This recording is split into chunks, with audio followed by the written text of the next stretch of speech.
Habari za baraka ndugu zangu. Mimi ni Ed1716 Actual na karibu katika kipindi cha 48 cha mfululizo wetu wa Mwanzo hadi Ufunuo.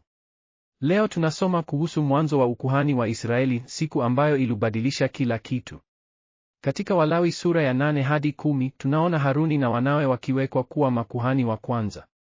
Ni hadithi ya baraka kubwa lakini pia ya onyo kali. Hebu tuangalie pamoja jinsi Mungu alivyoanzisha mfumo wa ukuhani na ni nini tunaweza kujifunza kutoka kwa matukio haya muhimu. Musa alifanya kama Bwana alivyomwagiza. Mkutano ukakusanyika mlangoni pa hema la kukutania. Musa akawaambia jamii, hili ndilo jambo ambalo Bwana ameamuru lifanywe. Kisha Musa akawaleta Haruni na wanawe, akawaosha kwa maji. Akamvika Haruni koti la kitani, akamfunga mshipi, akamvika joho na akamvika naivera. Tena akamvika kifuko cha kifuani chenye Urimu na Thumimu. Kisha akamtia kilemba kichwani na akamtia bamba la dhahabu, taji takatifu, upande wa mbele wa kilemba kake. Kuna jambo muhimu ambalo wengi husahau: Haruni hakuongea hata neno mmoja wakati wa ibada yote ya uwekaji wake. Musa ndiye aliyeongoza kila kitu. Hii inaonyesha kwamba hata makuhani wakuu lazima watii amri za Mungu kama zilivyoelekezwa. Jambo jingine, damu ilitiwa mahali matatu: juu ya kidole gumba cha mguu wa kulia, sikio la kulia na dole la mkono wa kulia. Hii haikuwa ishara tu, ilikuwa utakatifu wa kimwili.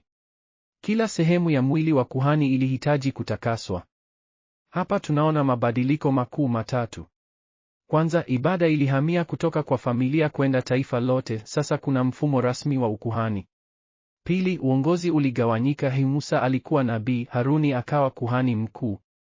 Ushirikiano huu ulikuwa muhimu. Tatu, tunaona kwamba utakatifu si salama tu, una hatari pia. Nadabu na Abihu walipoteza maisha yao kwa kutoa moto wa kigeni, moto ambao Mungu hakuagiza. Hii inatufundisha kwamba Mungu ni mtakatifu na lazima tumheshimu kwa njia aliyoamuru, si jinsi tunavyotaka sisi. Wanyamapori walioshangaa na haya yote walikuwa wakiangalia kutoka mbali. Je, unaona jinsi Mungu anavyowataka watu wake watakatifu? Lakini kwa nini wengine hawamsikilizi? Kutoka juu hapa ninaona jinsi utakatifu unavyozunguka ukumbi wote. Lakini nimeona pia jinsi watu wawili walivyopoteza maisha kwa kutotii.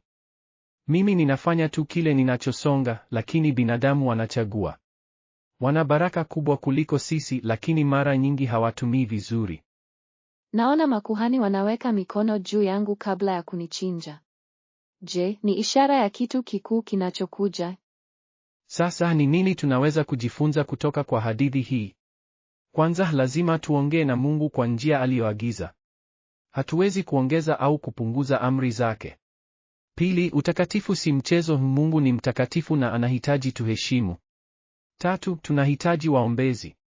Makuhani walikuwa wakiombea watu. Leo, kwa bahati nzuri, tuna Yesu Kristo aliye kuhani mkuu wetu wa milele. Anaweza kutufikishia kwa Mungu bila hofu.